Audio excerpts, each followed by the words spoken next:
네, 여러분 안녕하세요. 취업 스피치의 안정영입니다. 여섯 번째는 간결하게 말하라고 하는 거죠. 이거는 면접 때 말하기 방식도 좋고요. 여러분들이 글 쓰실 때 특히나 보고서 쓰실 때 이런 방식으로 하시면 좋습니다. 첫 번째는 프랩입니다. 프랩은 여러분들의 주장이나 여러분들의 생각을 말씀하실 때 이 프랩을 쓰시면 좋아요. 일단 P는 포인트입니다. 포인트라고 하는 건 여러분들이 주장 아니면 여러분들의 생각이다 라고 하는 내용에 있어서의 P, 포인트고요. 그 다음에 R은 reason, 이유입니다. 이유. 앞부분에 여러분들이 왜 그런 주장을 갖고 있고 왜 그렇게 생각하는지에 대한 이유를 밝혀주시고요. 그 다음에 E는 example, 예입니다. 그래서 하나의 어떤 예를 들어주시면 조금 더 내용이 튼튼해지겠죠. 그다음 마지막 P는 포인트, 제 주장입니다. 그래서 이게 가장 완벽한 툴이에요. 가장 완벽한 툴이라 여러분들이 좀 제가 지난 시간에 우리가 글자 수 같은 것도 약간 좀 따졌지 않습니까? 거기에서 700자 이상 되는 부분들은 프랩으로 쓸 수 있어요. 앞부분에 두 갈식으로 얘기를 해주고 뒷부분에 다시 한번 그 내용을 재강조해 준다고 하는 내용이 참 좋은데 400자라든지 500자는 이게 힘들 거예요. 그럴 경우에는 P랑 그 다음에 P는 무조건 써주셔야 되겠죠. 그 다음에 R이랑 이유 자체를 어떤 예시를 들면서 E를 들 수 있으니까 E랑 R을 합쳐주시는 부분들을 저는 400자에서 좀 추천을 드리고요. 그러니까 굳이 다시 재주장을 할 필요는 없다는 거죠. 글자 수가 없기 때문에. 그래서 500자 같은 경우에는 P, R, E, P를 그래도 간결하게 한 문장씩은 쓰실 수 있을 것 같습니다. 하지만 700자 이상이 된다고 한다면 P 꼭 써주시고요. 그 다음에 왜 그런지에 대한 이유, 그 다음에 E가 제일 중요하겠죠. example을 조금 더 풍성하게 써주시고 R, 다시 한번 example에 너무 많은 예를 들어줬기 때문에 이제 그쪽에 약간 좀 몰입되어 있으니까 다시 한번 주장을 재강조해주는 이런 방식으로 좀 쓰시면 좋을 것 같아요. 그러면 한 가지 예를 좀 들어볼까요? 이번에 굉장히 좀 센세이셔널 했죠. 현대자동차의 상시 채용, 수시 채용에 대해서 어떻게 생각하십니까? 저한테 의견을 물은 거예요. 그럼 P, 저의 주장은 저는 소수를 위해서는 되게 좋은 제도인 것 같고요.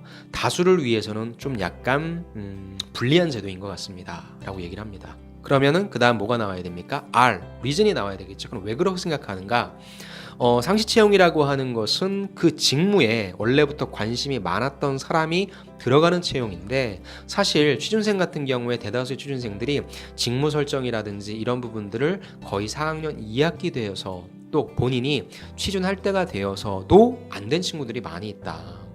그래서 반대로 얘기하면 본인이 직무 설정을 한 친구들이 별로 없기 때문에 그렇게 예전부터 준비했던 친구들한테는 유리하겠지만 그렇지 못한 친구들이 더 많기 때문에 나는 다수를 위해서는 불리하다고 생각한다. 그래서 예를 드는 거죠. 제가 만났던 학생들의 몇 퍼센트는 그랬고 몇 퍼센트는 그랬다라고 하는 어떤 예를 들어주는 거죠. 그래서 학생들 자체가 우리 취준생분들 지원 자체가 특히나 어디를 지원할지 모르고 각각의 지원 동기를 써내는 것도 되게 많이 힘들어하는데 이런 식의 상시 채용 구조로 가게 되면 오히려 더 본인이 경쟁력이 없다고 생각해서 더 큰 자신감을 잃을지도 모른다. 그래서 맞는 방향이긴 하지만 어떻게 해야 된다? 정기공채를 100% 다 없애는 게 아니라 정기공채 절반 대 수시채용 절반씩 해가지고 좀 약간 소프트 랜딩하는 쪽으로 가야 된다라고 생각합니다. 라고 얘기해서 저의 어떤 재주장을 다시 한번 하는 거죠. 그게 뭐예요? 똑같은 얘기지만 이게 소수를 위해서는 좋고 다수를 위해서는 약간 좀 불리하다라고 생각하니까 일단 소프트 랜딩을 하자. 즉 차분하게 이 범위 비율을 한쪽은 넓혀나가고 한쪽은 줄여나가자라고 하는 방식을 저는 강조하고 싶습니다. 주장합니다. 이렇게 얘기를 하는 거죠. 이게 PREP 기법이에요. 저는 지금 쓰지 않고 말로 해서 지금 제가 생각해서 말로 해서 약간 좀 버벅인 측면도 있지만 이런 식으로 하면 여러분들의 글에 되게 구조화가 생기고요. 소위 너 일 잘한다. 제가 보고할 때 이 방식 쓰라고 했잖아요. 보고할 때 너 어떻게 생각해?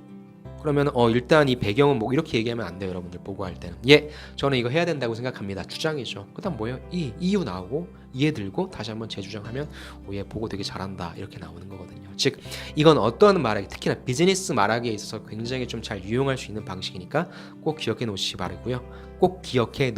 바라고요. 제가 마음이 급해가지고 특히나 글쓰기일 때도 여러분들 충분히 적용시킬 수 있으니까 꼭 써먹으시기 바랍니다.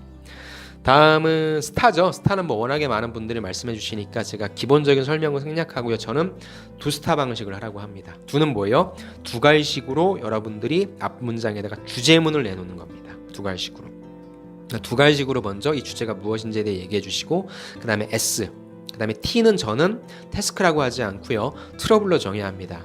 항상 여러분들의 경험이나 사례에는 문제점이 등장해주면 되게 좀 재밌어져요. 그러니까 T를 그냥 맡은 임무라고 하지 말고 트러블이라고 해서 여러분들이 갖게 되는 어떤 문제점이라고 하나 인식을 해주시고요.